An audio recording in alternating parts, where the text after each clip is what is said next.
We're good to go. Brilliant. Well, good afternoon, and I now reconvene the meeting that we adjourned this morning, and as the first council meeting of the new council in Australia. And I begin again by welcoming every one of you around the table to our new council. Thank you for being here. Welcome to guests in the public gallery, and welcome to staff. Thank you for being here and hopefully sharing your wisdom and expertise with us as we move through. By way of introduction, I just want to acknowledge the support that I have sensed personally from so many people, but it includes everybody sitting here around the table over these last 3 weeks. This funny period where Aileen thought she was in control, and I was sort of thinking, well, how much rope do we give her? But through that period, and just figuring things out, and the work that we've done, and so on, and some of the decisions I've made, and some of the things I've said, the support that you have given to me is deeply appreciated. And it's the kind of support I need at this stage of things, and probably will need for 3 years as we sort of chart the course ahead of us. So thank you very much. I would also like to reiterate something that I said earlier today, when I was doing the address in the chambers. And towards the beginning of that address, I said, my hope is that we will always remember that we are working together for the common good of our district. We are digging in for the communities we live in, our neighbours, our businesses, our people, and our place. And my hope, and indeed my firm belief, is that as we work together, remembering why we stood and why we have been chosen by the voters in our district, that we will deliver on a better future and a unified future for the Thames-Coromandel district. And I believe fundamentally that the way we work around this table, the way we conduct the business of council, the way we interact, the way we respect and understand each other and understand each other's points of view, I believe that will be fundamental to the success of this council over the next 3 years. And so I'd just like to reinforce that. As you know, we have been keen to get going, and it's a message that I know staff have heard from us as a council, that we're keen to get underway and get things going. And Aileen, I do appreciate the work that and the attitude that you and your people have brought to helping us get underway. Unfortunately, fast starts generally are always imperfect starts, and I think you don't have to look too far over the last 3 weeks to see that there have been some imperfections, and today in this meeting we're going to be confronting some of these challenges as well. But I would like us to, at this stage, to feel comfortable about things not being perfect. And some things, whilst they might not be perfect, they might also not be right. And we need to fix the right things that are not right. But we need to just be in a mode where we can accept the things being imperfect. And there's an old proverb that says, "He who observes the wind will never sow, and he who regards the clouds will never reap." So if we're always waiting for it to be perfect, then we'll get nowhere. If you wait until you get an absolutely windless day, you'll never end up sowing. And if you wait until it's only ever sun shining, you'll never reap. So I just want to encourage us to be comfortable at this stage of things with imperfection. Today we have an agenda, and it's not a long agenda, but it is an absolutely critically important agenda. And it probably is a good example of what our agenda will look like. There will be information sections, there will be decision sections, there will be public excluded sections, and so on as we go through them. And each of those sections will comprise reports, and we see them today. There's a report from Aileen about what we need to know about legal matters and so on, or the legislation. So there will be reports which generally will be prepared for us to consider, prepared by staff, because they are executing, if you like, the work of council, the direction that we set. So I'd like us to establish a sort of a cadence in the way we tackle these reports. So when a staff person comes to present a report, and generally, unless it's one of the staff here, it'll be at the table at the end there, the staff will come and present their report. They will highlight to us the things that they are seeing as important, and they'll highlight to us the things that they see that we need to be thinking about. I would like us to give them the opportunity to present what they present, to say what they think they need to say to us before we take the next step. And the next step in that, from my point of view, will be a time to question for clarity the staff about the report they've written. What is it that they have said that perhaps we don't understand, and so on? So we'll have a time that is just for getting absolutely clear in our own mind what the staff are wanting to tell us in their report. Once we have done that, we can then consider the motion. And the motion will generally be, are we now ready to receive that report? And receiving that report means that we're saying, yes, we're happy for this report to be on public public record, and yes, we are now happy to discuss and debate that. And that will be generally the first part of the motion, and then there'll be the other things that are in there that we would move and second. And then at that point, we move into discussion and debate.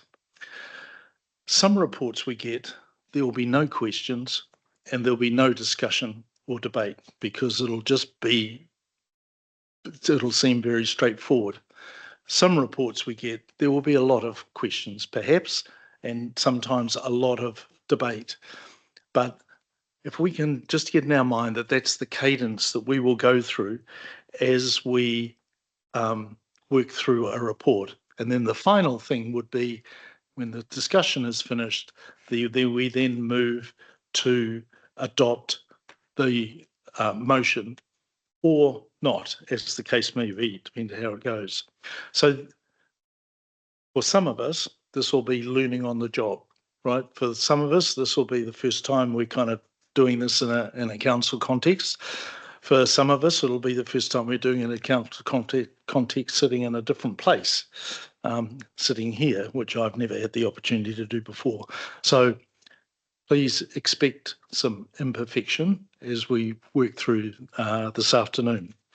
But as I said, there are some critical things we need to get through, and hopefully we will do that, and we will do that and professionally, and walk out of here thinking, right, we have done the first bit of business for this new triennium. So at that point, I would like to move to the agenda. And we're moving to agenda item 2.1, which is the report that we have on this general explanation of statutory requirements for elected members 2025. And I'll ask Aileen to present that report to us. Thank you. Kia ora koutou. So in this week across the country, elected members will be receiving this almost exact report, as it's a requirement of the Local Government Act. We've been efficient in TCDC and we've actually borrowed and amended a report from elsewhere. So this isn't something we've sweated ours over. We have flattered Rotorua District Council by adopting their report and amending it to suit us. So you'll see at the top of the report it says it's a receive under recommended actions. It's a receive report. So that means it's information only. There aren't any significant decisions arising out of this. However, I thought I would just highlight some of the key points that, in my experience, elected members need to be across. There's a number of acts in here that I have to say I have never actually had any personal experience with, and those are the ones that, the secret commissions and the Crimes Act and so on. In 15 years, I've never actually had experience with those because I've never had an issue arise in any of my elected membership or organisations that touch on those acts. But the key act, of course, is the Local Government Act, and you've heard a little bit from Sue Wells in the induction around Local Government Act, so I won't dive too much into that. I guess the main point about it is it's an enabling act that enables local government to do its functions and its duties and the things that local government wants to do. But the other part to it is that it's a particularly prescribed process. So local government can do things, but it has to go through quite prescriptive processes to get to do those things. And in particular, those decision-making requirements of section 77 to 82 are prescriptive. And that's the reason your reports will generally have some sections in it, generally sections 5 to 9, that address the statutory decision-making requirements. So sometimes you'll read those reports and you'll think, gosh, do I really need to see all of this? And the answer to that is it's to deal with the legal compliance to that decision-making sections of the Act. Moving on to the LGOIMA, or Local Government Official Information and Meetings Act. That's a pretty important acronym that I'm fairly sure most of you are quite familiar with. And the general presumption that all information council holds is available. And I know I said in the last meeting of the last council, we are generally quite transparent, but what we are is complex, and what we struggle to do is explain complexity, and sometimes that feels like non-transparency. So all of the information we held, the presumption is it's publicly available. We do have provisions whereby we can withhold, and that's around commercial sensitivity, personal information, those sorts of things. There's quite an interesting interplay with the Privacy Act, and the Privacy Act is the act that protects the privacy of individuals. What we can sometimes find is we have an ombudsman who looks at LGOIMA requests, information requests, and then we have a privacy commissioner also that looks at privacy matters, and sometimes the two of them can rub up against each other somewhat uncomfortably. But we do have a lot of guidance, and we have places we can take disputes around privacy and disputes around what's freely available or not. I would add that those take time, which again sometimes can be seen as not being transparent, but actually it's about belts and braces approach to some of our decision making around information. Jumping over to the Members' Interest Act, you had quite a long session on that the other day, and so I don't think there's any need to repeat any of that.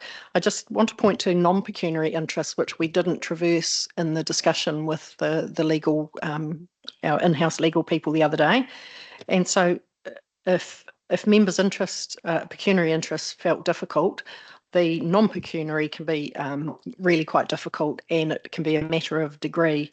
So non-pecuniary interest is where a elected member may have a role in the community, or something that's not necessarily money making, and it's not related to finances. It might be, and I'll use an example of you may play golf, and let's say the golf club came to council for some funding. If you're on the board or the committee of the golf club, then you probably have a non-pecuniary interest in that decision making, should probably stand aside. If you play golf on that golf course once a year, you're possibly okay. If you play there weekly, you might want to have a think about whether you step aside. So that's what I mean by degree. But we can help you work through those different scenarios. At the end of the day, it is a councillor decision whether to sit on a decision or not. And unlike the pecuniary interest, it's not one where you personally are going to suffer some consequence if it's wrong, but it does open the council's decision up to challenges because of non-pecuniary interest. Just jumping across, as I have been asked about the Health and Safety at Work Act, and we will have some further information coming to you in a subsequent meeting. Its health and safety is monitored by the Risk Insurance Committee in the last triennium, and proposal at this stage is that continues into this triennium. So we will bring reports through that committee to you, and you'll be able to request and look into health and safety matters through that committee. Just to note, you'll see the final sentence in there, which all chief executives will be sharing with their council this week, is that the Health and Safety at Work Act puts significant liability onto the shoulders of chief executives, the senior managers and the line managers in the organisation. And just, I think, jumping right ahead to page 8, just wanted to note pecuniary interest register is something that we'll be asking you to fill in if we haven't already. That again is for public trust and confidence around transparency of the interests of elected members. That's compiled. We do check it, so we'll do a comparison against the records that we can see just to make sure there's not things missing. And we will need to update that from time to time. And it's so easy to, leave a trust or get on a new trust and forget to update that. So we will support you to do that. And that will be posted publicly on the website for the community to be able to see that. And you'll see the note there about Privacy Act around protecting personal information. Internally in the staff, we have a privacy officer that makes sure that keeps an eye on privacy matters. And as I mentioned earlier, that can be sometimes a difficult decisions when considered against the legoima and freely available information. But as I said, there are places to escalate any disputes through to. I think I will draw that to an end there. And I think Bronwyn is here if there are any questions, but I'd suggest any deep dives are probably more suitable to take to subsequent meetings. Thank you, Aileen. So we now move to the phase where any questions for clarity of Aileen. And what I would ask with questions, and also when we get to discussion and debate, that they all come through the chair. And if you could signal to Ari that you are wanting to ask a question or say something, she'll keep a track here of who's first cab off the rank, which in this case is going to be Martin, and we'll do Martin and we'll work around that way. So questions, and when come to the debate, do it all through the chair, please.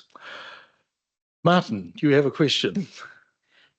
Yes, not so much a question, but at the LGNZ induction workshop yesterday, Dr. Mike Reid, who's the guru of local government, reminded us that there is work underway to increase that 25,000 limit up to 100,000. I think he said it hadn't been updated since 1980 something or other. And so there is that is being proposed to be changed from 25,000 to 100,000, but obviously we have to work within what the current legislation is, but that is apparently on its way. And that's something that LGNZ has pushed for a number of years because it's 40 something years old. Right. And so your question was, Aileen, are you aware that, was that correct? No, I was just making a statement. Thanks, Martin. Any other questions? Okay, so the next stage is then we need to move the motion. Oh, John. That's through the chair. My question relates to just general legislation, but particularly Health and Safety Act and the responsibilities that we as a governance team have in regard to that. You've talked about the staff responsibilities. does that carry through to any personal responsibilities from a governance perspective?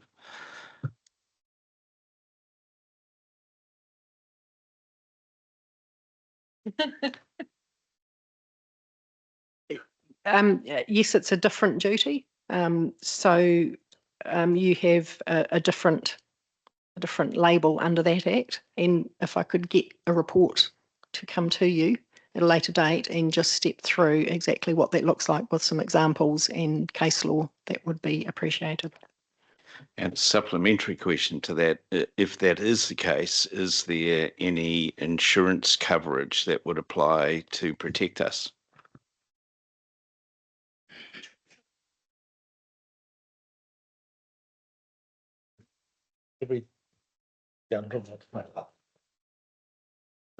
Just because we have a whole lot of people online, they can only hear us if the speaker is actually at a microphone. So hence asking Bronwyn to go to a microphone. Thanks, Bronwyn. Sorry. So the insurance issues are quite difficult with health and safety, as I'm sure you're aware, that you can't insure your way out of the health and safety issues. I mean, at all, and especially out of the penalties. And they've recently done the same sort of thing with the Resource Management Act as well, made it clear you can't insure your way out of those sort of penalties if you breach that act. But there's a generally unless you were acting negligently or with some other form of fault, then the council is going to support any councillor that gets caught up with a health and safety issue.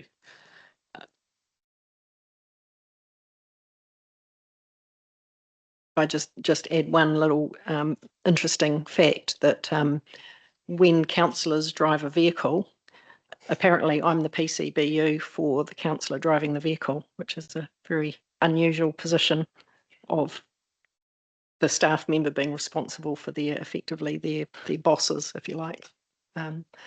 So what you'll see is we're very hot on council vehicles and how they're being driven. Just as an aside, but there is that additional duty that falls on us when you drive council vehicles.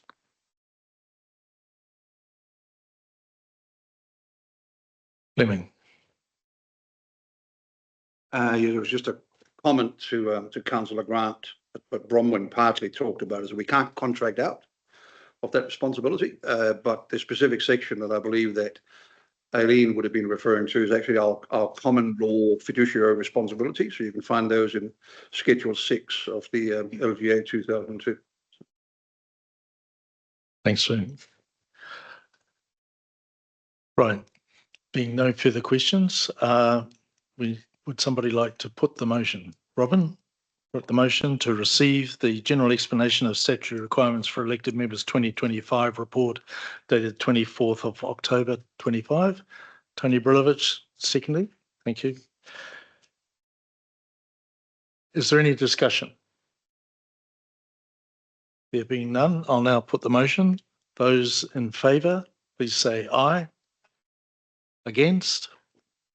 Any abstentions? Carried. Unanimous. Thank you.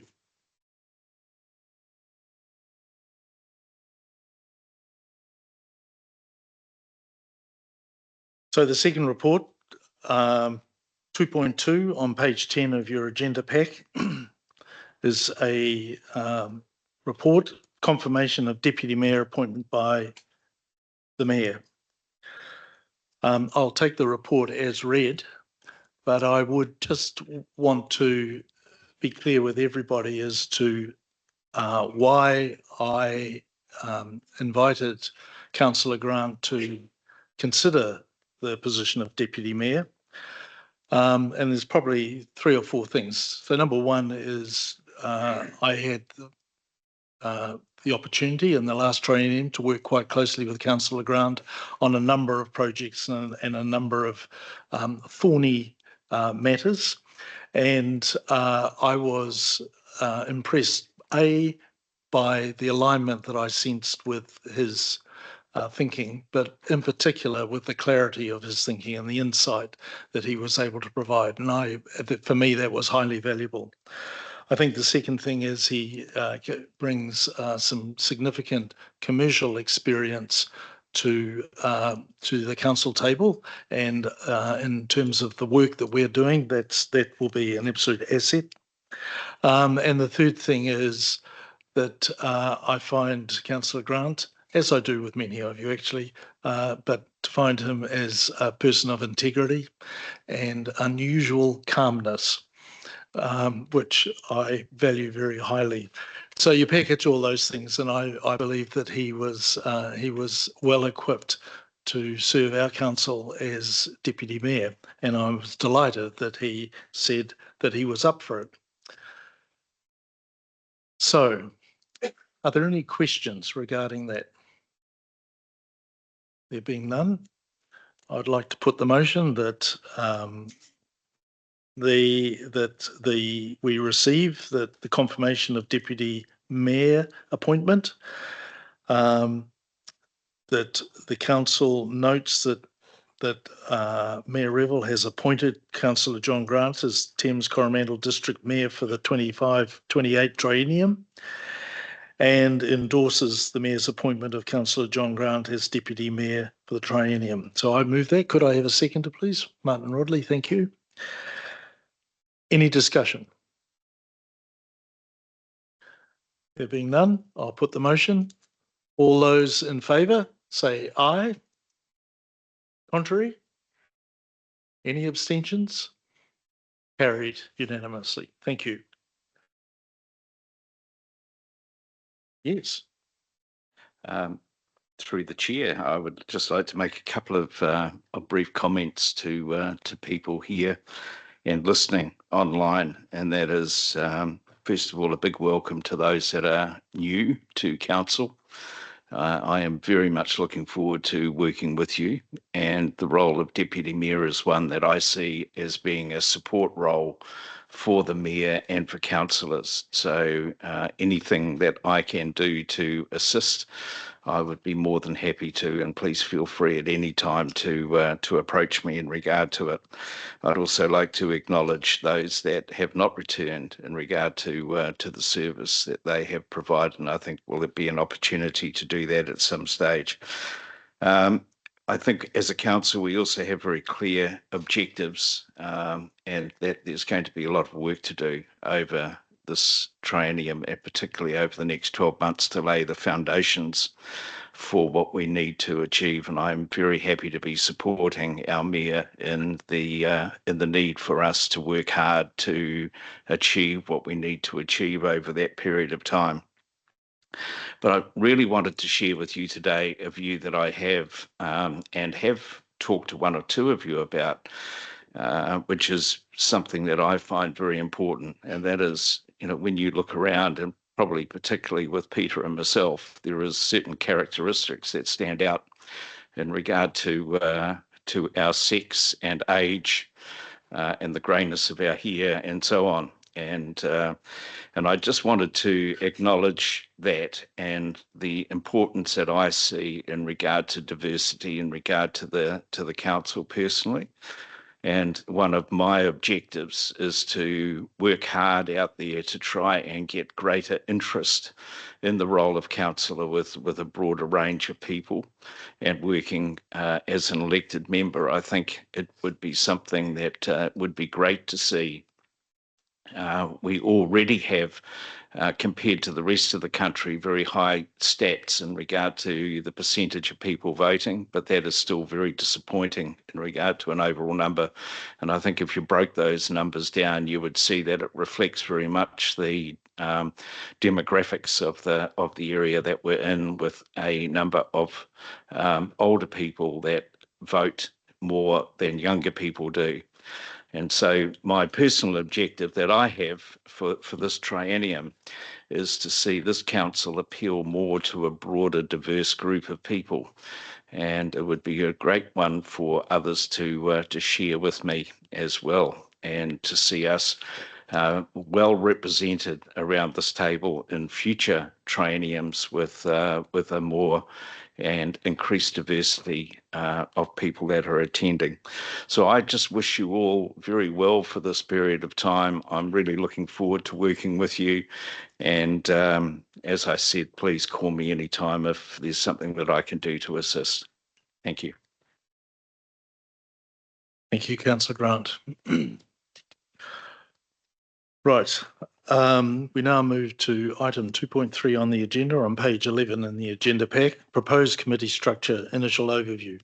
We as a, so I'll take the report as being read, but we as a group of councillors before the inauguration this morning have spent some time together around this and spent some time one-on-one discussing the structure that we want to have.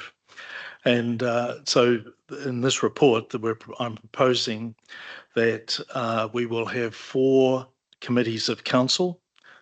First one being the Audit and Risk Committee, which the Auditor General describes as providing us as councillors and the public that the assurance that we are managing our risks. We operate in a complex and rapidly changing environment, and this committee is a powerful advisory group that helps councils manage their risks and strengthen their internal control systems. The Office of the Auditor General also recommends that an independent chairperson be the one that it has the role in the Audit and Risk Committee. The Chief Executive Committee, and I am choosing to name that as the Chief Executive Committee because it does more than just review the performance of the Chief Executive. There's a whole lot of other matters around that, contractual matters, and as we know from past experience, things that we just perhaps don't expect that might impact upon the Chief Executive. So it's a broader thing than just performance, but central to it is the performance process. Both the Audit and Risk Committee and the Chief Executive Committee are committees which are legislated. We are required to have those. The last 2 committees, firstly the Infrastructure and Finance Committee, which is, in my mind, to oversee our core services. That's the committee that is going to be responsible for ensuring that the water services organisation that's in train that gets established properly and effectively for our ratepayers. The expectation is this committee is one that will be absolutely over the financial and service performance of our large contracts. And it's a committee which brings both our major expenditure, which is around infrastructure, and our income rates and so on, brings those 2 things together in one spot. So we're getting both views of that within that one committee. And the 4th one is the Planning and Regulatory Committee, which has a focus on planning policy, consenting processes, regulatory compliance, and future planning initiatives. And implicit in that is the impact of the Resource Management Act as that's coming down the pipe and the impacts that's going to have on us and the things that we need to do about it. And also to look at, are there things that we can be doing that makes it just that much easier for people to be dealing with council through consenting processes. So those are the 4 committees that in this report I am signalling that we will establish. A formal report will come to the 25th of November 25 council meeting to confirm these committees, confirm the names and the structure, confirm the participants of those committees, to adopt terms of reference and establish the delegations associated with that. I now open up for any questions regarding those proposed, that signalling of the committees.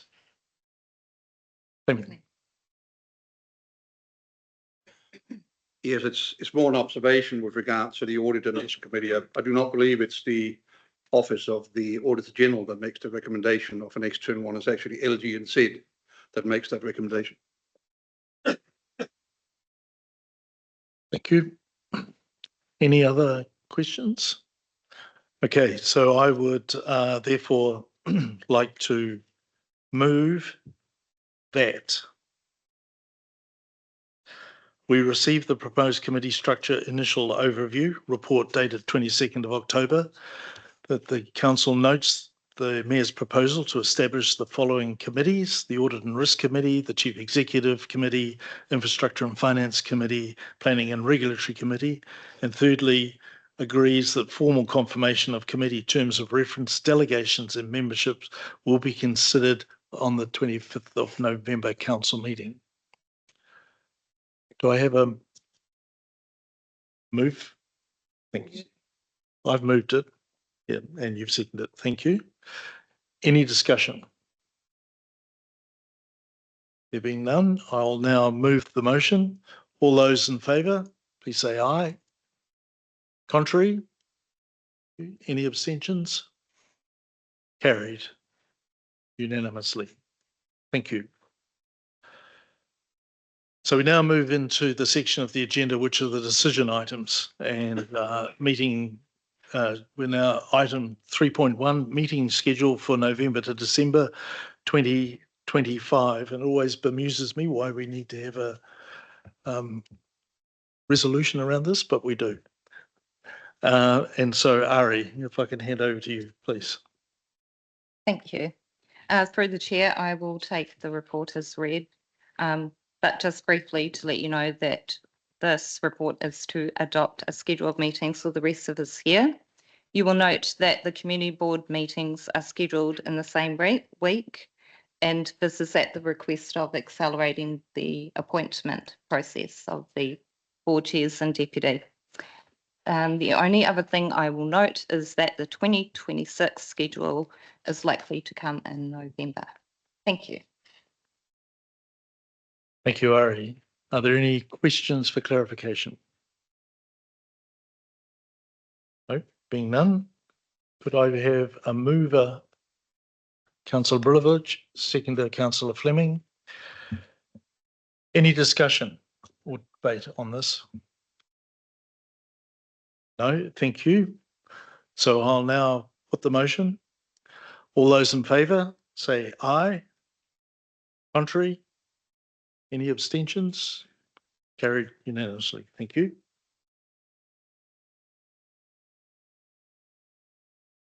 We're now on page 16 of the agenda pack, item 3.2, confirmation of external appointments and portfolios.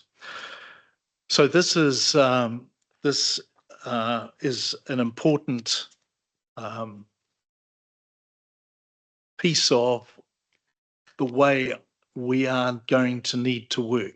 There's two aspects to this report. The first one relates very much to us and our functioning as a council and how we are going to be interacting with our communities. And the second part is obligations, if you like, that we have because of the number of joint committees that we need to be part of and need to be contributing to. So we'll start first of all with the joint committees. And Aileen, I'm wondering if I could ask you to just give us a thumbnail on those various joint committees, A to J, on page 16, 17 of the agenda pack. Or just a thumbnail. Just the thumbnail, yes, please. Okay, so Waikato Mayoral Forum, also known as the Triennial Forum. So this is legislated in the Local Government Act, and it is intended as a way of having councils work together to consider how they can work together more efficiently. And there's also a mechanism in there whereby if a regional council decides it's going to do some new activity, it's got to run it through that triennial forum. It's probably, it's more powerful, I think, than probably it's been given recognition in the past. There's provisions in there that councils can't act in an inconsistent way from what's in the triennial agreement. And if they do, they need to clearly outline why and so on and so on.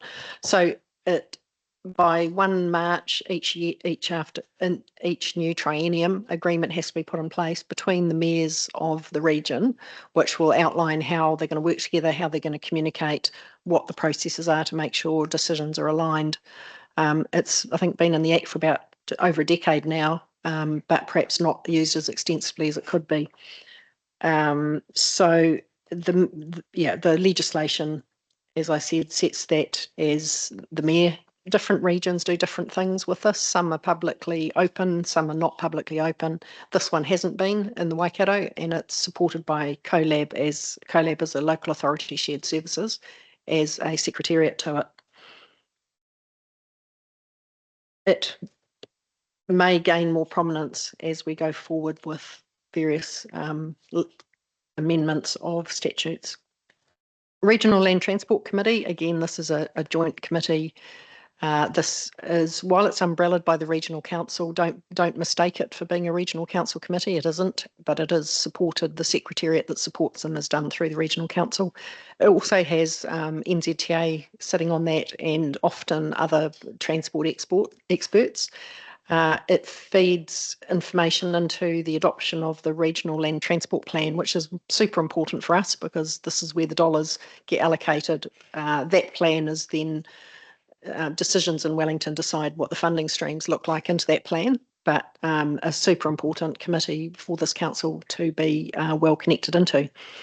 We've heard in the last week that they're intending to set up a subcommittee as a passenger transport subcommittee, so we've included that in as item number C. I believe that is still to be confirmed, but it sounds like that's the recommended direction of travel, or it may have been confirmed yesterday. I'm sorry, I haven't caught up with that yet. Item number D, again, a joint committee. This is Civil Defence and Emergency Management. So civil defence is actually quite a top-down activity. So the Ministry for, what do they call it? NEMA, National Emergency Management Agency. NEMA, sorry. It's all the more acronyms. Civil defence is the worst for acronyms. But so that's Wellington drives work programs out into the regions, and the Regional Civil Defence and Emergency Management Committee is the governing body across the regional civil defence activity that our staff link into.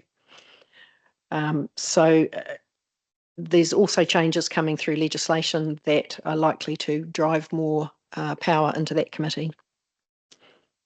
Item E, the Hauraki Scheme Subcommittee. So this is a Rivers and Soil Conservation Act committee. It is again umbrellaed by the Regional Council, but this is how the river scheme, the funding is a user, mainly a user pays funding in the area. So this committee will be looking at the long-term sustainability, and the short-term actions, and the procurement, and so on around the way the river scheme is operated. A river scheme is the flood banking system that protects towns and farmland from flooding. Hauraki Golf Forum, so that's driven out of the Hauraki Golf Act, which is quite a powerful, got some quite unique powers in it. And possibly little known fact, our district plan has also got some drivers that come out of that act, which is different to other parts of the country. Hauraki Rail Trail, that's a joint initiative between Hauraki District Council, Matamata District, and us. We only have that leg that comes into Thames, but we have quite a lot of outcomes as a result of the Hauraki Rail Trail.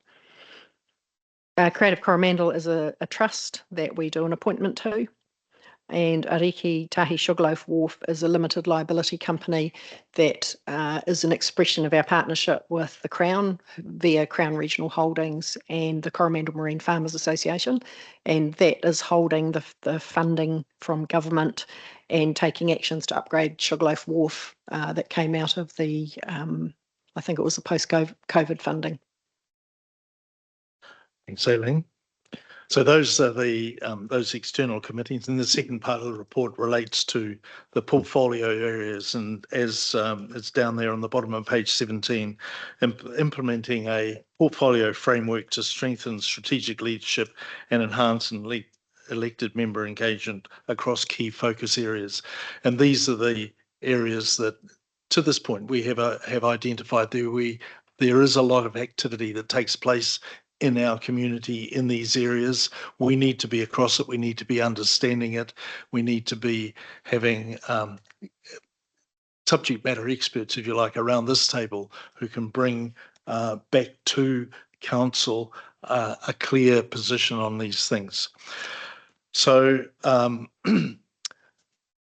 as I think I have said in other situations, I'd like to be agile and flexible around these things, and we're going to start moving. And if we're finding that we haven't quite got things right, I want to be sufficiently agile that we will adjust to get it right, to get these things right. And maybe there, as I say, there are some areas that we need to, which haven't been included here, that we need to take into consideration, or maybe there's areas in here that we could actually just pull back on a bit, but it's where we would start. So are there any questions for clarity around this report? Councillor Freer. Your Worship, I think that one of the things that we've not discussed here is the composition and the people that have been selected. We didn't put a dart board up and chuck darts at it, that we actually looked at those people with the skill set, the competency, and also the experience. So I think externally, when people are looking at this, those people have been expressly chosen to fill those roles because of that experience or that skill set. So in doing this, I would not call the exercise of throwing darts at a dartboard as what we did. I think people had plenty of opportunity to consider where they thought they had interest, and certainly I've had a number of conversations individually with people and sort of saying, well, actually, I think I'd rather be here, there, or whatever it is. But that's the first thing. Second thing is I am cognizant of workload.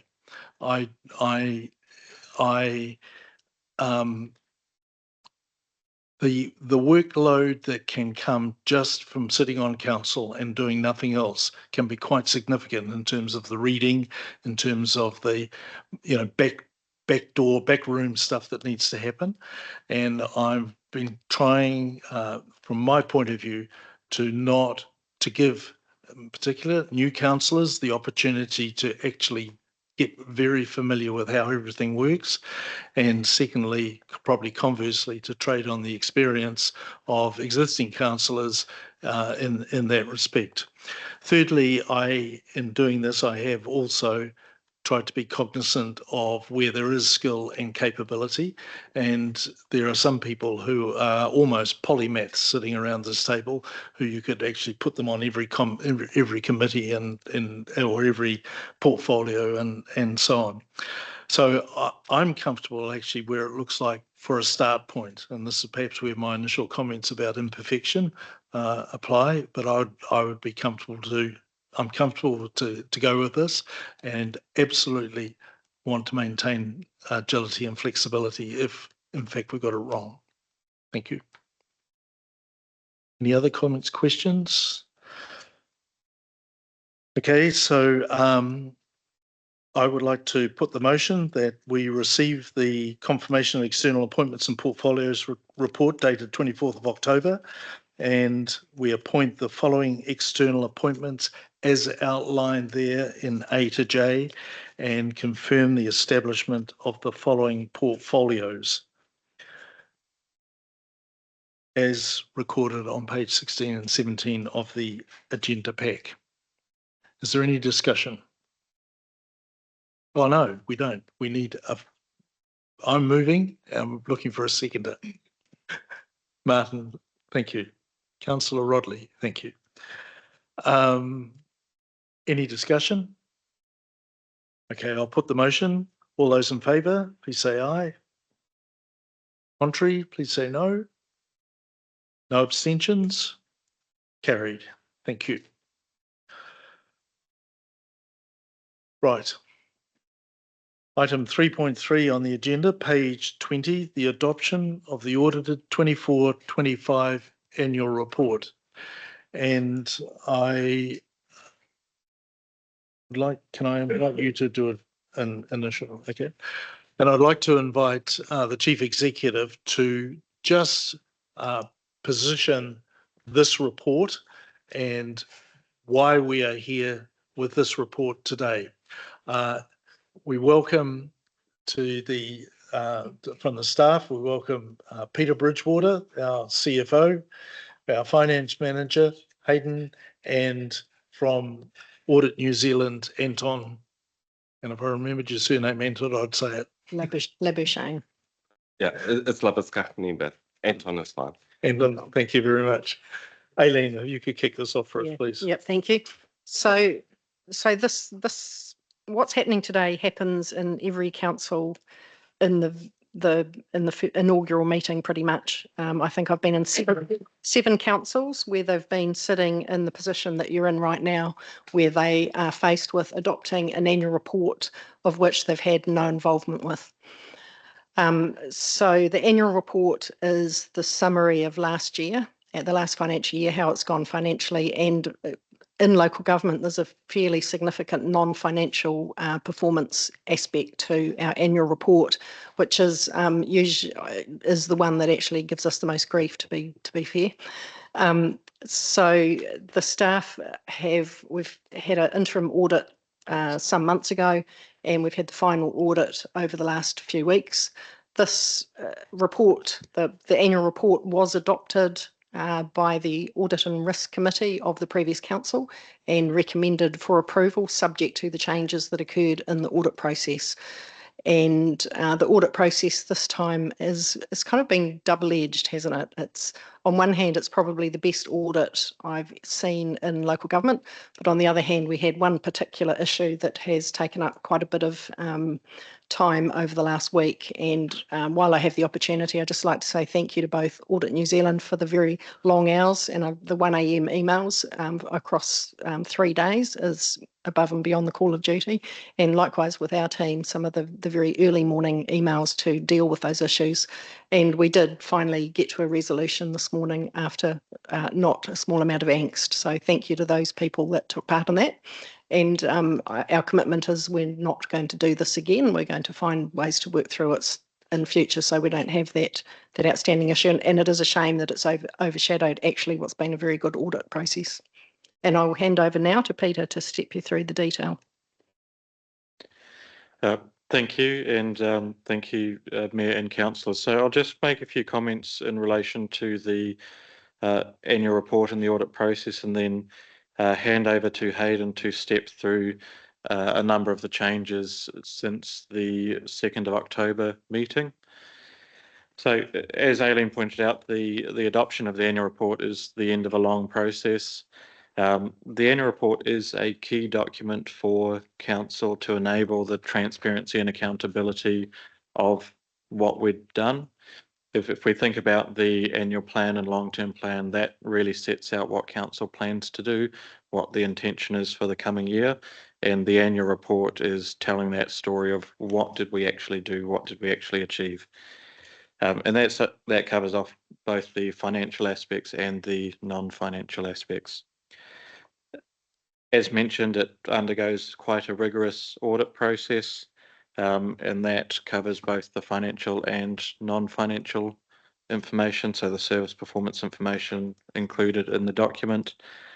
And just to make the point that council reports under the PBEs or public benefit entity standards, which are largely aligned with the private sector standards, but there are some key differences. So if you notice some things that look unusual to you when you're thinking of the context of your own businesses and organisations, that may be some of the reason why.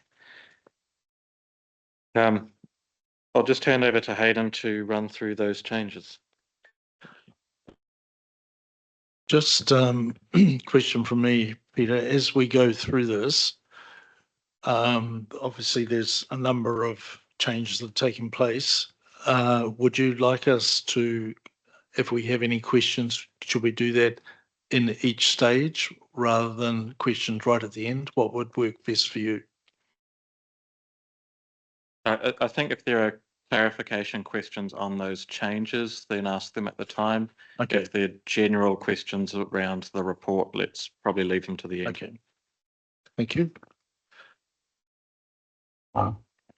Thank you. Through the chair, the first changes were in relation to our prudence benchmarks, and there was a slight error in one of the receivables that was going into the first calculation. So it didn't change the overall fact. We still met it. It just changed the percentages slightly. So we updated that. The second graph, it didn't have the yellow benchmark met in the key, and it must have just slipped off. The next page, there was a slight change in the operational benchmark from the risk and assurance in the calculation of that percentage. It improved slightly on one of the small audit adjustments that was picked up during the audit.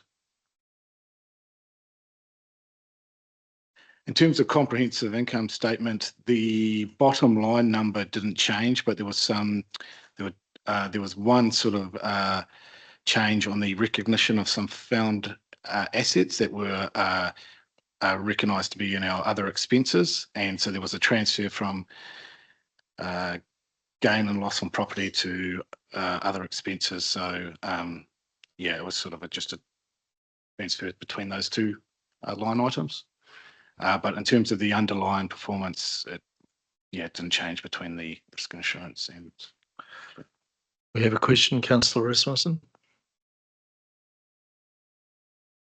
So it's a question for the auditors, not necessarily with regard to the quantum, because you said yourself that didn't change, but did the audit process on page 75 versus page 77 in the information you've made available to us?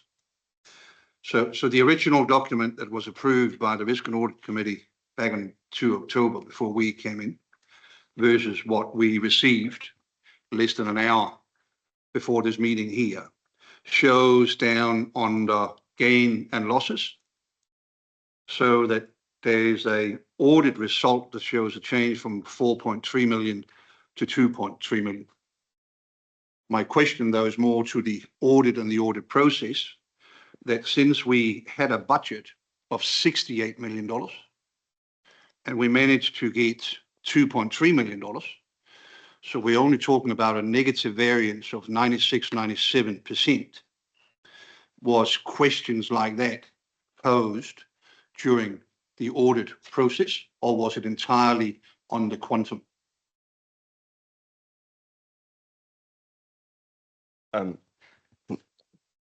Sorry, through the chair. Good morning. Well, firstly, I just want to congratulate everybody on the election.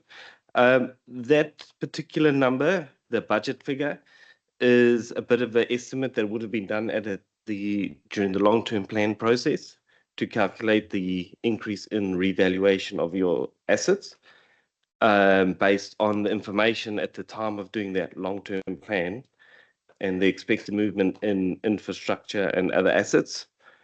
Obviously, when now a year and a bit down the line, you may have reality of how much things have moved is less than expected. But we go through quite a rigorous process to make sure that any inputs and that into the revaluations make sense and that we're actually comfortable with those numbers. So things we look at in the reval, we look at unit rates, we look at the underlying data, the assets, the condition assessments,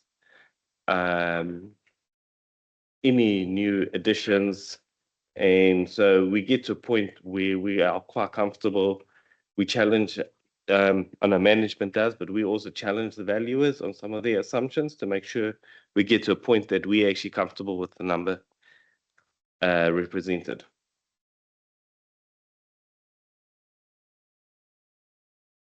Thank you for that. Question of clarification, though, that when it then turns out that in actual terms, we get the 2.3 million, which is pretty much flat relative to what we realised in 2024, where we had 2.9 million.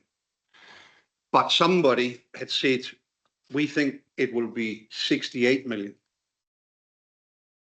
Did that raise any questions in the mind of the auditors? This is the 98 97% variation. Well, I mean, like I explained, we went through the process to make sure we're comfortable with that number.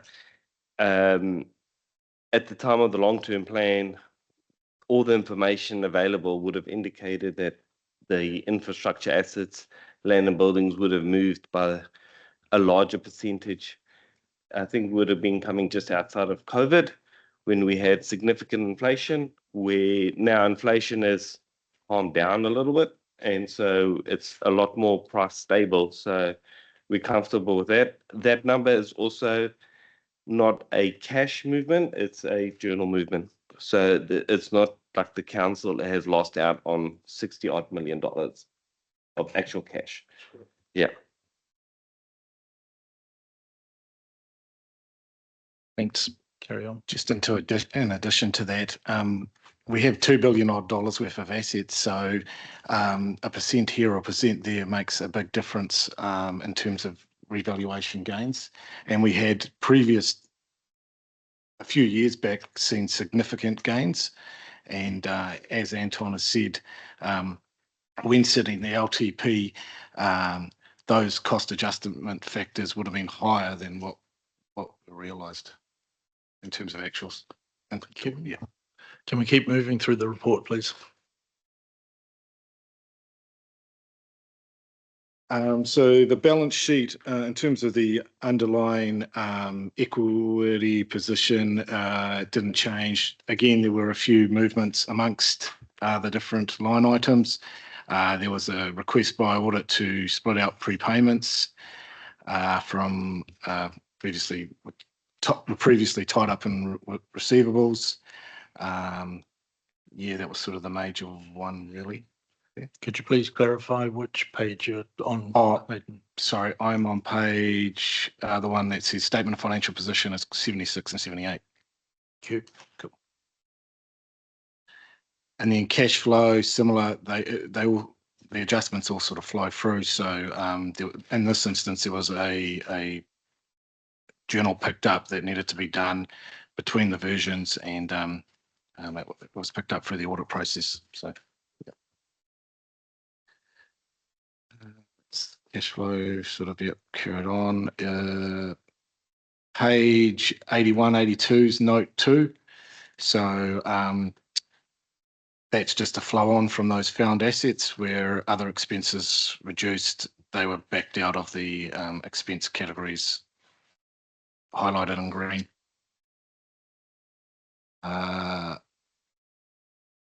Personnel costs, there was a slight change in the employee entitlement, picked up through the audit process. It didn't change the underlying, it was just a reallocation amongst salary and wages and the employee entitlement line. Council REM bands, it was just a slight typo, it's just changed from 379 to 389. And then, yeah, that's that. Finance costs, there was a change in the interest that was to do with the discount unwinding on landfill. So that was also picked up during the audit process, so it was sort of backed out. There, other expenses, there's a new standard that requires us to basically disclose the audit fees in a certain way. So we updated that as well to disclose them correctly. Cash and bank, there was that journal that hadn't been processed that we picked up. Receivables, there was a request to split out other tax from non-exchange receivables.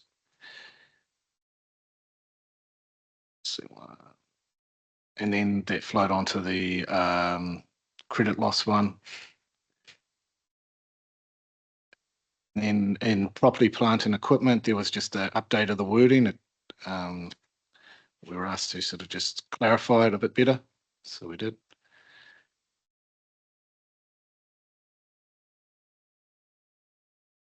Not too sure. Oh, there was instead of In the page 103, instead of 11 years, it was 10 years to remediate buildings. So we updated that from 11 to 10. On the note 16, which is page top of 103 and 105. During the audit process, the underlying value of the assets didn't change, but there was just a reallocation in terms of accumulated depreciation that needed to sort of be moved to the right sort of column. So we picked that up during the audit process as well. 104.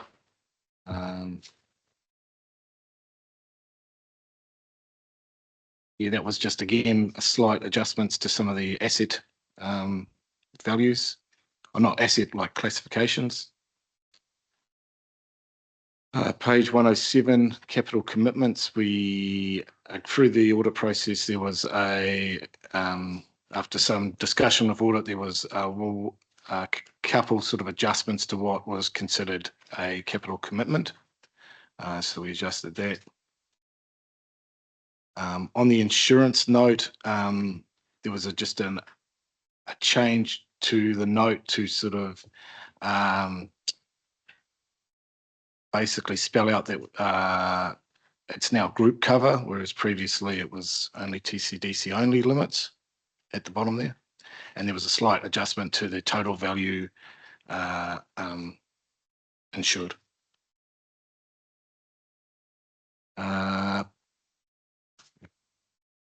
Payables, there was a slight adjustment to that through the audit process within the trade payables. Landfill aftercare, there was a change to the disclosure in terms of putting a bit more context, put more detail around sort of that. That was around that we use ACOM to basically just verify our provision to check it's reasonable in terms of that liability moving forward. And then there was also just a bit more detail in terms of what was needed in terms of the standard. Contingencies, we just added a note on an extra contingency that has come up at the end of the audit, subsequent to the audit. And then the equity changes are really to do with those found assets that we did. Water reform, we note 28, we've updated that to previously we just had the previous one in there, but note 28, we've updated that to basically outline where the council is currently at with the water service delivery plan. Financial instruments, that's affected from that journal that was missed in terms of cash. Yeah, and then with a lot of the notes, they're all interlinked. So you make one change here and it changes about 5 notes because of the way they're sort of set out. So the same thing sort of changes a lot of different things.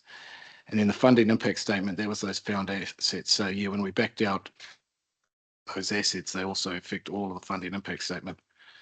So yeah, I guess that's something to highlight. If you have one change somewhere, it'll change probably 20 different places on the report. It's a big job. So there's only a few changes, but they affect every single page within the financials, and they relate to sort of the same 2 or 3 things. But in terms of materiality, the major change was those recognition of found assets. Okay. Yeah. Thank you. Are there any further questions for clarification?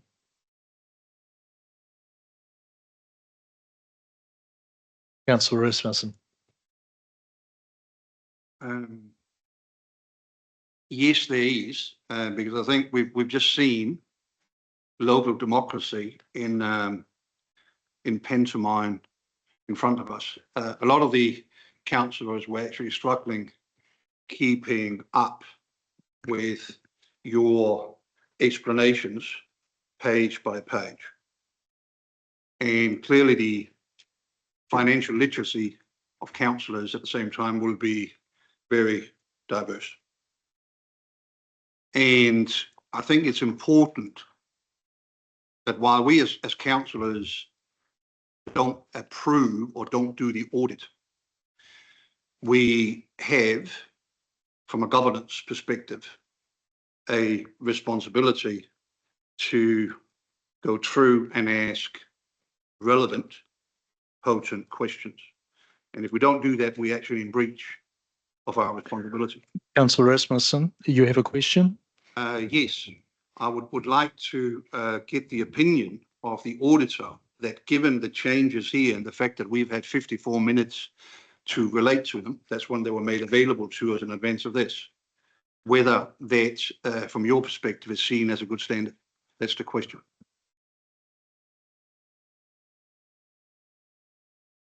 In terms of the internal process the council has, every council has their own internal process when they make things available. But we would, as Aileen had alluded to, we had been working, there was one particular matter we were a bit worried about last night, but we got over the line. And some of the numbers then we're checking through that. Having said that, these changes are not overly significant and actually would have been below our materiality thresholds. So it's not material changes from the original draft in, when was the date? It's the 2nd of October. So we're not talking about $10 million changes that would have been material. It's, they're all below our materiality threshold. Thank you, Anton. Are there any other further questions? Councillor Hampton. Can you turn your microphone? Can you turn your microphone on, please? Rookie mistake. Page 121, the contractor claim. So it's one of the few outstanding issues in the adjustments here. I imagine that it applies to one of the major infrastructure contracts. So that does, and you'll note the disclosure around the confidentiality of that in the report, and councillors will be briefed on that in due course. Okay, and generally contract price adjustments are defined by the indices and are usually fairly straightforward. So is there something different about this claim? That's probably not something I can answer in a public meeting. Yeah. Okay. And if I just one supplementary, how significant might that cost be if the negotiation goes outside of budget?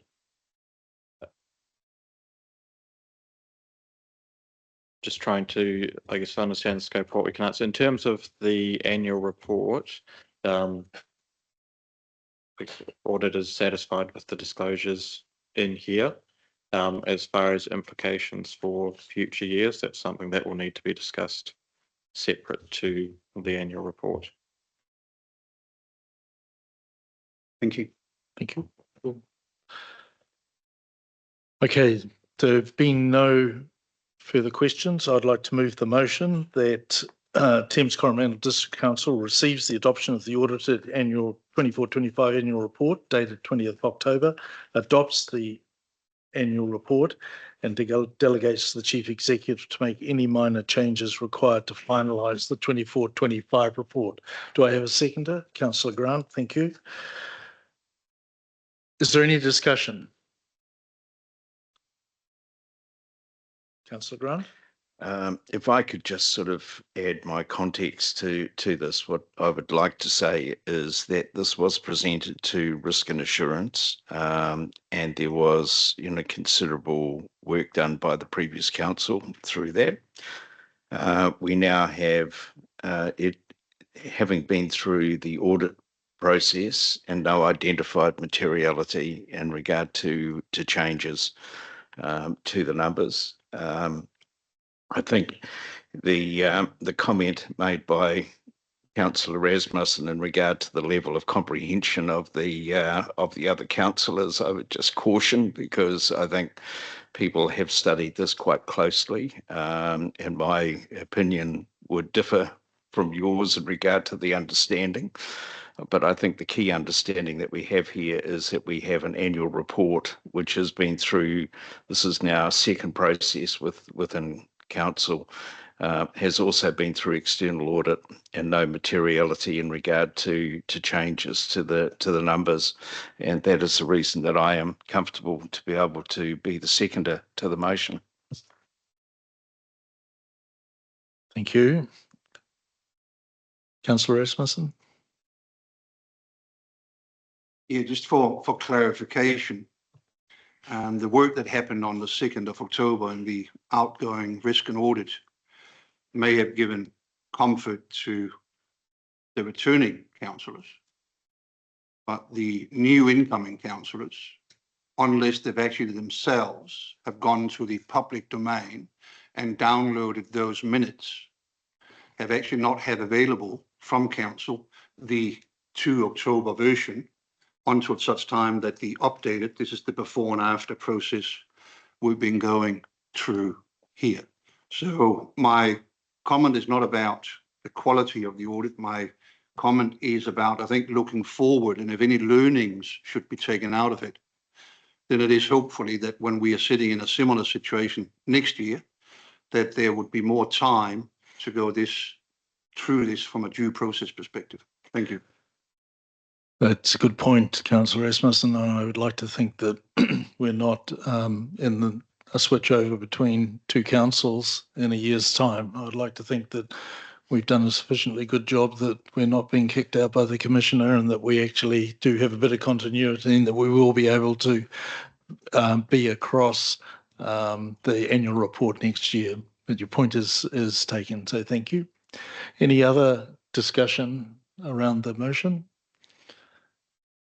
Okay, well, I'll now put the motion that the report be received report, that we adopt the report and delegate to the Chief Executive to make minor changes.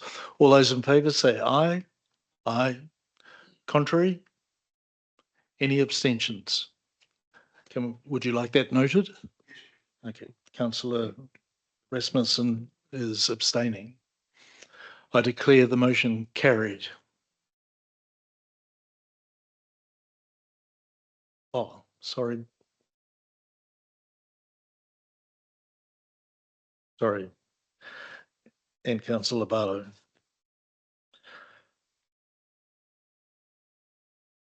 Is that it? Is that it?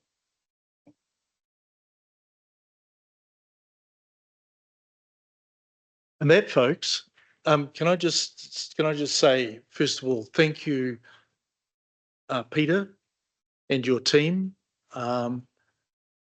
If I hadn't been needing to be in the office, I would not have had any appreciation for what these last couple of weeks have been for you guys.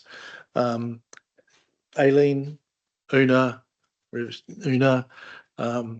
in terms of getting us to a point where we're able to fulfill our requirements of signing off the annual report for 24-25 before or on or before the 31st of October.